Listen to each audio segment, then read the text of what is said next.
남한에서 원료를 받아갖고 조선에서 만들어가 그거를 다시 일본으로 갖고 와 팔면 이게 애국가 이거 금땡이지. 수출 여군이시네? 애국자 나셨네. 뽕뽕 빼기 대한민국 검사보다 더 좋아! 저는 아무리 쳐먹어도 냄새가 안 나요.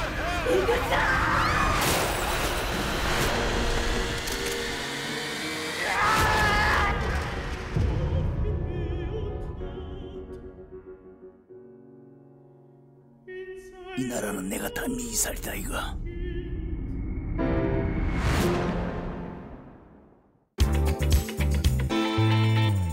마약왕이라는 영화는 격동의 70년대를 배경으로 하고 있고요. 그 속에서 이제 마약 세계라는 어두운 세계 속에서 파란만장한 인생을 살아왔던 한 남자와 그 주변의 인물들을 담은 영화입니다. 저는 그 속에서 마약왕 이두삼 역을 맡았습니다. 아무래도 제가 한 번도 연기해 보지 못했던 인물, 그리고 그 드라마틱한 인물의 어떤 그 인생, 이런 것들이 접해 보지 못했던 세계이기 때문에 배우로서의 호기심도 발동이 됐고 매력도 느꼈던 것 같습니다. 예.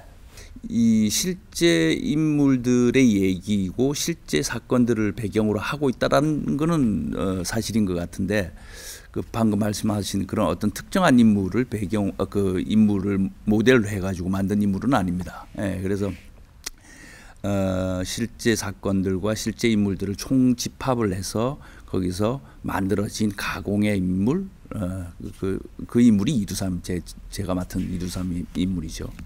영화에서 마약왕은 어떻게 비교할 수 있는지 혹시 안 보셨다면? 예, 저는 이거 아직까지 못 봤고요. 그리고 이 마약 소재로 한 영화들이 사실 저희 한국 영화에서는 좀 드물었지만 거의 뭐 헐리우드 영화나 멕시코나 뭐 서양에서는 굉장히 보편화된 영화의 어떤 장르고, 그래서 알게 모르게 어릴 때부터도 많은 그런 영화들을 봐왔죠. 그래서 근데 한국 영화에서는 이제 마약이라는 소재 자체가 우리 사회랑은 좀 어울리지도 않고, 그런데 이번에 제대로 그 세계랄까, 물론 아주 먼 과거의 얘기지만 그래도 그 과거의 어떤 인물들과 얘기를 통해 가지고 그 시대도 보고 또 그 마약이라는 그 어두운 세계에 대한 부분도 이렇게 볼 수 있는 그런 영화인 것 같습니다. 예. 그 조정석 씨는 두 번째고 배두나 씨는 무려 세 번째. 제가 그 가장 많이 했던 여배우인 것 같아요. 그만큼 한 식구 같아요, 진짜. 남동생, 여동생 같고. 그래서 호흡이나 앙상블은 뭐 굉장히 좋았지 않나라는 생각이 들고, 정말 그 뭐 연기도 너무 두말할 거 없이 너무 잘하시고, 또 너무 인성도 너무 뛰어나신 분들이 아닌가 생각이 듭니다. 그 사회 악을 다루고 있지만 그 속에서도 나름 번민하고 갈등하면서 또 인생의 희노애락을 다 겪은 어떤 한 남자의 흥망성쇠랄까, 몰락하는 과정, 그리고 이런 것들을 통한 아주 그 드라마틱하고 아주 파노라마 같은 그런 영화가 아닐까. 그래서 뭐 70년대의 그 시대상도 보이지만 한 인물이 가지고 있는 다양한 어떤 감정이랄까, 모습들, 이런 것들이 굉장히 다채롭게 그려진 게 아닌가. 그런 점에서 영화를 보시면 굉장히 흥미롭고 신나고 역동적으로 감상할 수 있을 것 같아요. 예. 뭐 오래간만에 저는 택시 운전사 이제 1년 반 정도 됐나요? 예. 아주 저는 이제 나름 오랜만에 인사드리는 것 같아가지고 좀 긴장도 되고 또 기대도 많이 하고 있습니다만, 아무튼 그 한국 영화에서는 볼 수 없었던 또 얘기고 또 연기들이고 연출이기 때문에 많이 기대해 주시면 좋겠습니다. 예. 네, 저희 영화 마약왕은 이두삼이란 그 당시 1970년대 시대적 배경을 가지고 있고요. 이두삼이란 그 당시 가상 인물이지만 그 마약왕 이두삼의 어떤 일대기 그 사람의 흥망성쇠를 다룬 그 이야기에 그 사람을 잡기 위해 그리고 그 사람들 피해서 어떻게 해서든 마약왕이 되기 위해서 열심히 노력하는 그 한 사람의 일대기를 다룬 그런 영화라고 할 수 있습니다. 그리고 저 영화 마약왕에서 바로 이제 그 마약왕을 잡기 위해 열심히 노력하는 두 발로 열심히 뛰는 열혈 검사 김인구 역을 맡았습니다. 근데 아무래도 그 마약왕 이두삼 극중의 이두삼이라는 인물과 대척점에 있는 인물이기 때문에 그 이두삼을 잡기 위해서 얼마만큼 그 사람이 가지고 있는 그 에너지를 쏟아붓는가, 그리고 그만큼 아주 강력한 범죄자죠. 그런 강력한 범죄자를 잡기 위해서 잡을 수 있을 만큼의 더 강력한 무언가를 가지고 있는 그런 검사여야 하지 않을까라는 생각에 그런 부분에서 좀 신경을 많이 썼던 것 같아요. 뭔가 약간 좀 나약하거나 뭔가 약간 좀 빈틈이 보이면 안 된다거나 어떤 그런 모습들을 더 신경을 쓰면서 연기를 했던 것 같아요. 일단 뭐 사적으로나 공적으로나 호흡은 너무너무 좋거든요. 그래서 다시 만난다는 거에 대해서 굉장히 되게 기뻤고, 그리고 기대했고, 근데 그 기대에 충분히 부응하지 않았나, 예, 작업하면서 그런 생각을 했고요. 다만 아쉬웠던 건 관상만큼 되게 자주 현장에서 이렇게 만나 뵙지 못한 것이 조금 아쉬웠던 것 같아요. 사실 그렇게 보여지긴 하겠지만 아무래도 제가 가지고 있는 뭐 관객분들이 되게 좋아해 주시는 저만의 어떤 그런 장점이라면 뭔가 조정석만의 유쾌함, 근데 그런 것들이 사실 분명히 묻어날 거라고 생각해요. 그런 유쾌함을 가지고 있는 약간 똘끼도 좀 충만한 그런 검사이지 않을까라는 생각을 하고요. 특별히 저만의 어떤 카리스마를 보여드리고, 그리고 정의감 넘치는 검사의 모습을 기대해 주세요라고 말씀드리기보다는 이 영화에서 그 이두삼과 대척점에 이루는 김인구가 어떻게 이 마약왕을 잡을 것인가, 예, 그런 모습들을 기대해 주시면 더 좋지 않을까 생각하고 있습니다. 그 당시 사실 제가 공부한 결과로는 공권력이 굉장했다고 그런 시대였다고, 예, 공부를 했던 것 같아요. 그러니까 그래서 이제 많이 그 당시에 영화도 되게 많았고, 그래서 약간 좀 참고할 수 있는 영화도 되게 많았고, 그렇기 때문에 이제 요건 다시 얘기할게요. 김인구가 주는 정의란 뭐라고 생각하시는지? 강력한 공권력을 가지고 있는 그 시대에 김인구한테 정의는 국가였던 것 같고요. 그 정의를 위해서, 국가를 위해서 그거에 반하는 인물들은 가차없이, 예, 그랬던 것 같아요. 예, 그래서 김인구가 생각하는 정의는 국가였던 것 같습니다. 뭐 여러 가지 관전 포인트가 있는 것 같은데 제가 말씀드리고 싶은 건 저희 영화에 정말 많은 캐릭터들이 나오거든요. 그래서 이두삼 주위에 그 이두삼의 일대기에 있는 그 많은 캐릭터들을 유심히 지켜봐 주시면 더 재밌게 보실 수 있을 것 같고요. 그리고 또 하나는 음악도 한몫하지 않을까라는 생각을 해요. 그래서 뭐 대중가요, 그리고 팝, 그리고 심지어 클래식까지 나오는 우리 영화 음악도 즐겨주시면 되게 재밌게 저희 영화를 감상할 수 있지 않을까 생각합니다. 글쎄요, 뭐 어디 보고 그냥 얘기하면 돼요. 네, 저희 영화 정말 재밌는 영화니까 재밌게 봐주시고 많은 사랑 부탁드립니다. 네, 영화 마약왕은 1970년대를 살았던 마야광 이두삼의 흥망성쇠를 다룬 영화입니다. 그리고 제가 맡은 캐릭터는 그 이두삼, 마야광 이두삼과 협력하는 로비스트 김정아 역할을 맡았습니다. 네, 저는 그동안 저는 대중들 앞에서 배우가 내가 하는 생각 그리고 내가 또 중요하다고 생각하는 것을 작품을 통해서 말한다고 생각해요. 제가 어떤 액티비스트로 활동하는 것이 아니라 내가 내 목소리를 내는 것이 아니라 캐릭터의 목소리로 이제 하고 싶은 얘기들을 대신 해왔던 것 같은데 그렇게 작품 선택한 것도 한 적도 많았었고요. 이번 작품 같은 경우는 사실 제가 맡은 역할이 제가 딱히 좋아하는 여성상은 아니에요. 이렇게 말해도 되나?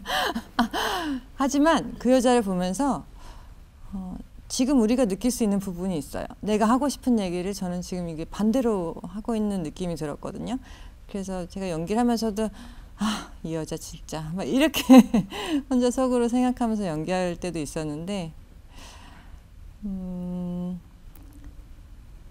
그런 게 있었죠.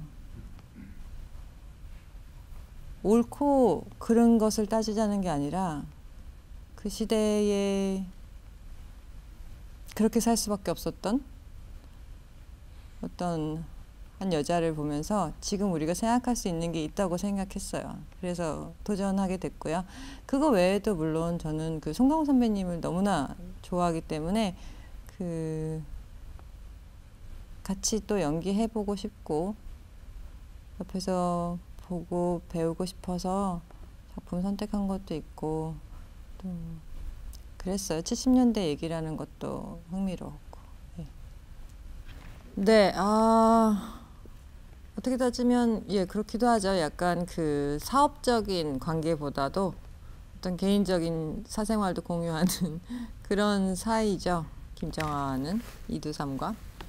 제가 중점을 뒀던 그 부분은 사실 제가 이제 마음속에 담고 연기를 했던 부분은 되게 냉철한 사업가 마인드의 여자라는 생각을 했고요. 어떻게 보면 이두삼보다 훨씬 더 냉철하고 그 당시 제가 70년대를 직접 살아보진 않았지만 저희 엄마 아버지 세대이기 때문에 그 시대를 살았을 때 얼마나 그 치열했을까. 그리고 이 영화 자체에서 이제 얘기하고 있는 것도 어떻게 보면은 그 마약이라는 소재를 다루고 있잖아요. 그것이 나쁜 것인데 그것을 이용해서라도 어떻게 돈을 벌고 권력을 향해 질주하는 그 주인공과 그 옆에서 함께 일하는 여자 얼마나 뭐랄까 치열하고 또 약간 모르겠어요. 좀 독한 예 그런 아주 냉철하고 쟁취하고 하는 쟁취욕이나 이런 것이 엄청난 그런 여자라고 생각하고 연기했습니다. 네, 그 영화 괴물이 개봉한 게 2006년도였으니까 거의 12년 만에 함께 이제 작품을 하게 됐어요. 그때 제가 사실 그 송강호 선배님이랑 세 번째 작품이어서 굉장히 좀 큰오빠 같은 예 저는 아직도 이제 그때 괴물 때 제가 큰오빠 불렀었기 때문에 어떤 가족 같은 느낌이 있어요. 그래서 좀 친숙하고 오랜만에 봤는데도 연기하기가 좀 편했고요. 저로서는 사실 이 작품이 특히 김정아 역할은 제가 그동안 해왔던 역할들과 많이 달라요. 저는 그동안 좀 뭔가 그 저와 저의 가치관이나 아니면 제가 생각하는 것과 비슷한 역할들을 많이 했는데 김정아는 많이 달라요. 그래서 저에게는 하나의 도전이었고 모험이었는데 어떻게 보면 송강호 선배님 가족과 같은 그런 분과 같이 했기 때문에 좀 편안하게 좀 더 재밌게 즐길 수 있었던 것 같아요. 촬영을. 그래서 아주 편안했고요. 그전에는 이제 그 큰오빠와 여동생으로 만났다면 이번에는 어떻게 보면 남자와 여자 그리고 사업가 파트너 이렇게 만나니까 또 색다르고 뭐랄까 시간의 흐름을 느낄 수 있어서 좀 특별했던 것 같아요. 네, 제가 다행히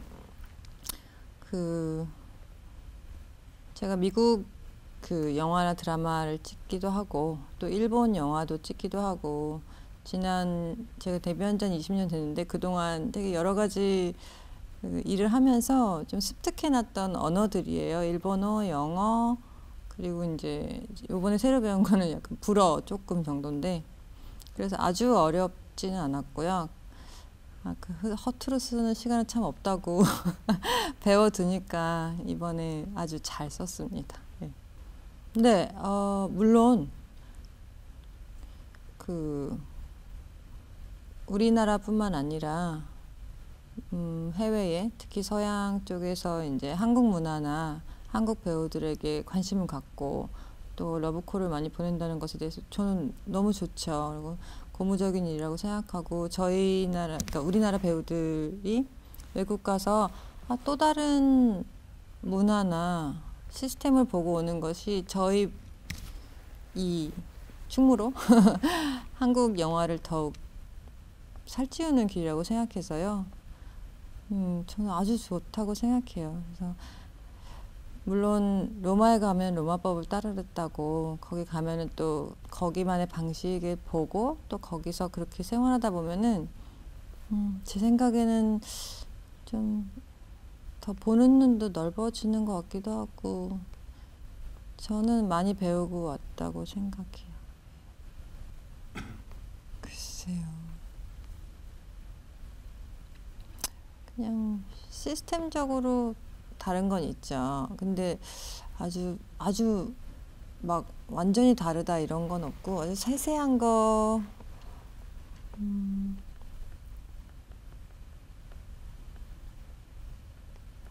제가 느꼈을 때 이제 배우로서 가장 크게 다르게 느꼈던 건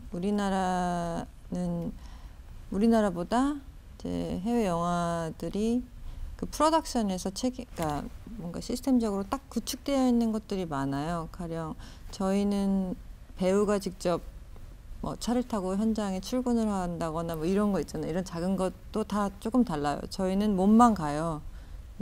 해외 촬영을 가면은 몸만 가면 모든 것은 다 그쪽 프로덕션에서 알아서 하거든요.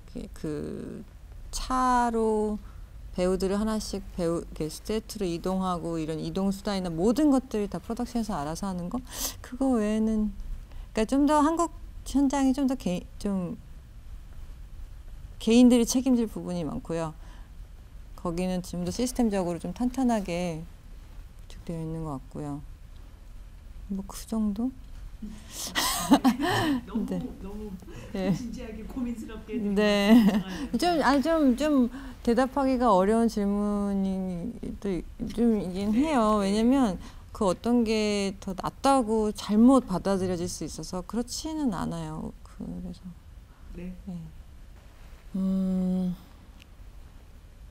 저도 아직 못 봤어요. 예. 오늘 기자님들과 같이 보게 될 텐데 제가 예상하는 관전 포인트는 저는 그 송강호 선배님이 연기하신 이두삼이라는 캐릭터의 인생을 쫓아가면서 그의 흥망성쇠를 저희가 다 옆에서 구경을 할 거기 때문에요. 그게 굉장히 볼 재미가 있을 것 같아요. 즐거웠던 때, 뭐 힘들 때, 불안할 때, 그리고 괴로울 때, 망해갈 때 여러 가지가 나올 거 아니에요. 그러면서 그 시대상을 저희가 또 훔쳐볼 수 있고 지금은 저희는 몰랐던 그런 그 시대의 사람들이 했던 생각, 가치관 이런 것들을 볼 수 있는 재미가 있을 것 같아요. 그리고 또 그 의상이나 분장이나 그리고 세트 여러 면에서 우리 스태프들이 굉장히 고민하고 또 열심히 고증했어요. 그런 재미가 있지 않을까 싶습니다. 네, 그리고 네, 저희 영화 마야광 1970년대를 배경으로 또 아주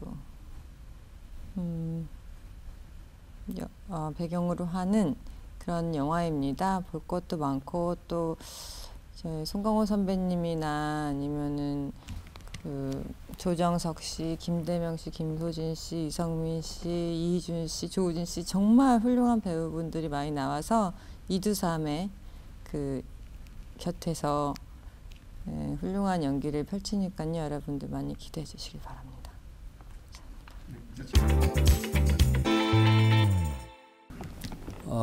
영화 마야광은 1970년대 마야광으로 살았던 한 사람의 흥망성쇠를 쫓아가는 이야기고 또 그와 함께했던 또 그를 잡고 싶었던 또 사람들의 이야기를 담은 영화입니다. 그 기대치에 따라서 이제 다를 수가 있을 것 같은데 어떤 기대를 하느냐에 따라서 제가 말씀드린다는 거는 사실 영화가 달라요, 되게. 그럴 수밖에 없는 게 내부자들은 그 어떤 사건을 쫓아가는 이야기라면 그 사건을 쫓아가고 어떤 조폭 안상구의 어떤 복수 이야기를 쫓아가는 이야기라면은 마야광은 그 어떤 마야광으로 살았던 그 마야광의 어떤 10년의 이야기를 그 인물을 쫓아가는 이야기거든요. 그래서 영화의 결도 다르고 결말도 후반부도 많이 다르고 그래서 아마 그런 지점에서 내부자들을 기대하셨다면은 좀 다른 영화일 것 같거든요. 그래서 관전 포인트를 내부자들로 맞추시면 안 될 것 같고 좀 다른 느낌의 그러니까 1970년대 마야광으로 살았던 남자의 흥망성쇠를 좀 흥미진진하게 볼 수 있다는 그리고 그가 어떻게 마야광으로 성장했으며 성공했으며 또 그 마야광에서 또 어떻게 몰락했는지 그 지점을 영화를 보시는 게 좋을 것 같다는 생각이 듭니다. 일단 되게 좀 만나기 쉽지 않죠, 한국 상업 영화에서.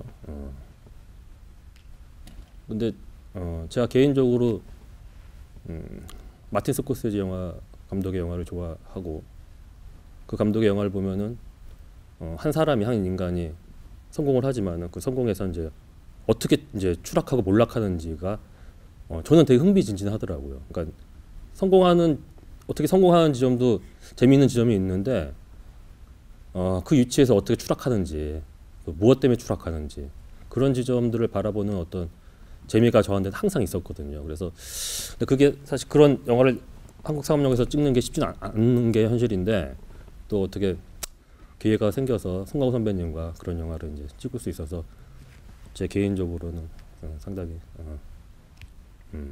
운이 좋았고 되게 흡족했던. 사실 1970년대를 구현한다는 게 사실 쉽지가 않았어요. 왜냐면은 거의 흔적들이 좀 없어가지고 차라리 조선시대로 가면은 그건 좀 있으니까는 그곳을 가서 찾아서 찍으면 되는데 이건 거의 새로 다 만들다시피 하는 그런 작업들이었기 때문에 사실 그래서 영화 회차를 한 100회차 찍었던 것 같아요. 상당히 오랜 기간이죠. 기존 어떤 한국 영화에 비해서 거의 뭐 2배 정도 찍은 것 같거든요.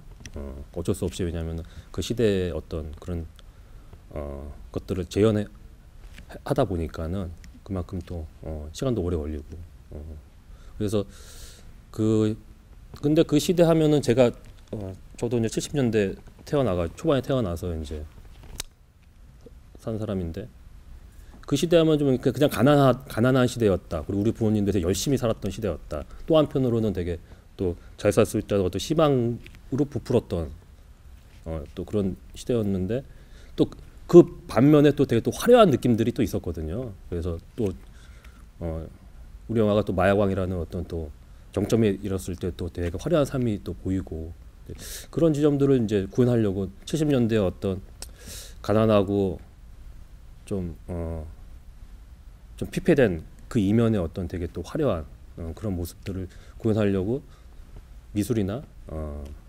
의상이나 특히 음악이나 그런 것들을 그런 이두삼의 어떤 삶의 흥망성쇠를 따라서 되게 변화를 많이 주었던 것 같아요.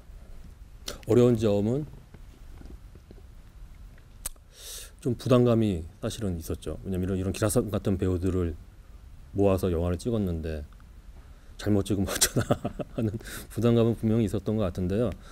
또 그만큼 또 워낙에 알아서들 다 연기를 잘하시는 분들이라 우리 좀 수월한 면도 좀 있었어요. 물론 그런 배우들을 모으기는 힘들었죠. 일단 모으고 나니까는 사실은 현장에서는 그래도 좀 편했던 것 같아요. 워낙 알아서들 감독의 어떤 디렉션, 구체적인 디렉션이 아니더라도 본인 스스로가 작품을 해석할 수 있는 능력들이 다 있는 배우들이라서 그런 지점에서는 제가 한결 좀 수월하지 않았나 그런 생각이 듭니다. 네. 일단 내부자들 같은 영화를 찍고 싶지 않았어요. 물론 나중에 또 기회가 생긴다면은 그런 영화를 또 찍을 수 있는 기회가 생기면 그때는 괜찮겠죠. 그렇지만 연달아서 같은 느낌의 어떤 그런 영화는 찍고 싶지 않았거든요. 그래서 일단 다른 영화를 되게 찍고 싶다. 그리고 사실은 또 다시 연이어서 청부를 한다는 생각을 저도 못했어요. 사실 청문 영화 제일 어렵거든요. 그만큼 상업적인 부담감도 있는 게 사실이고. 근데 워낙에 이 소재 자체가 저한테는 끌리는 게 있었고, 그리고 어쩔 수 없이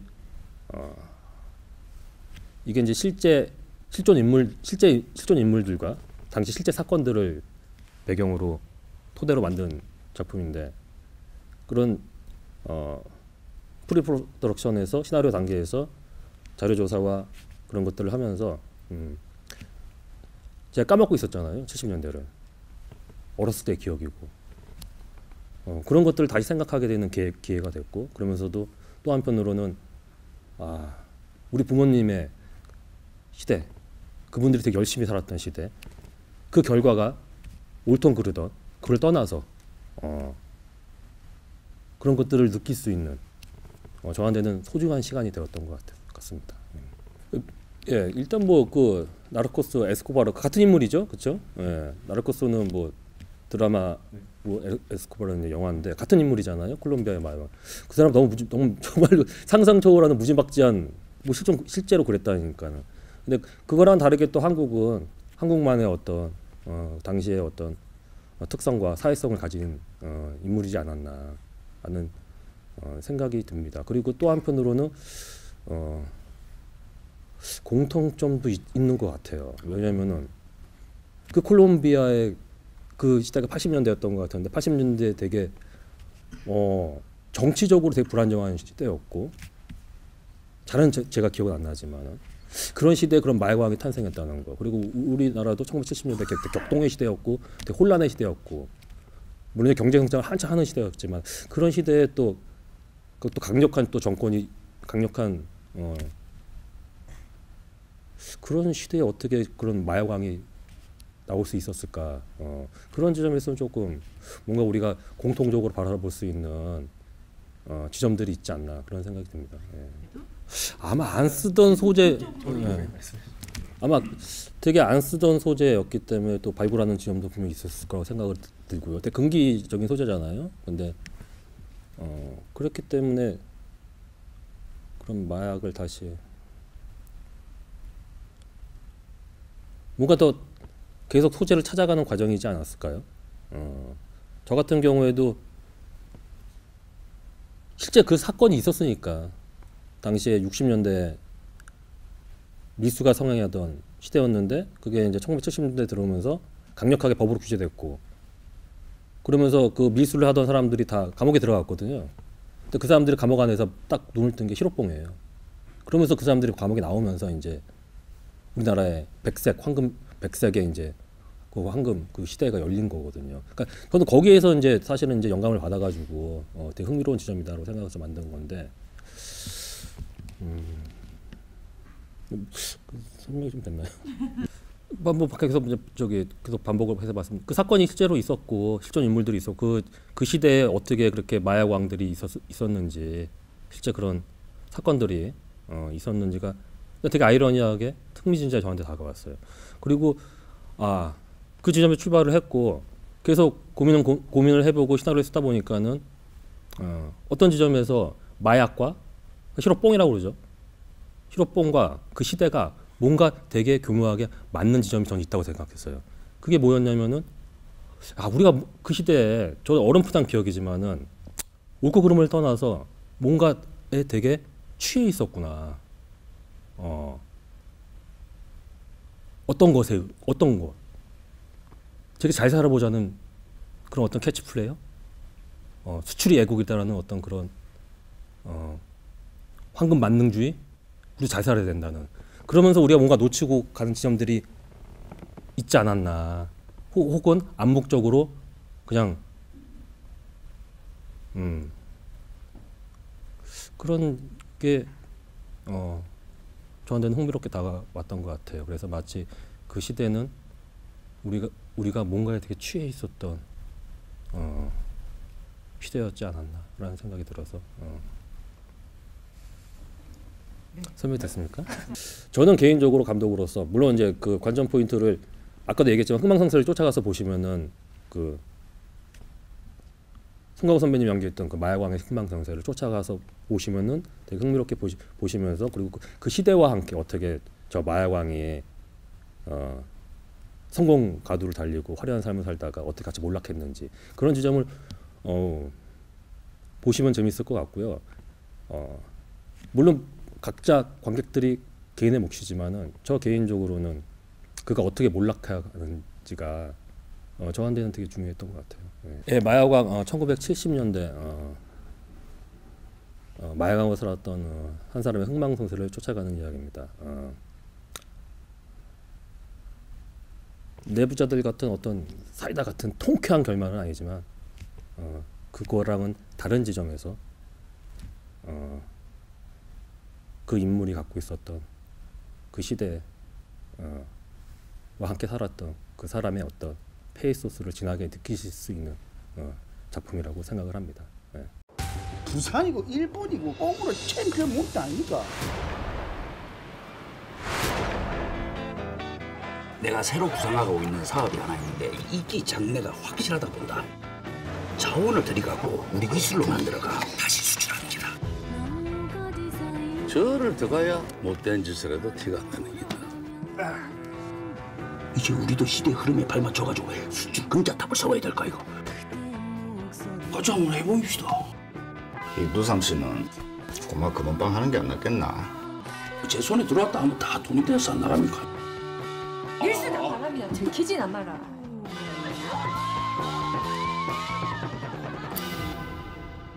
제품명은 뭐야? 메이드 인 코리아. 뽕을 일본에 팔면 이거 애국 아이가? 애국자 나셨네.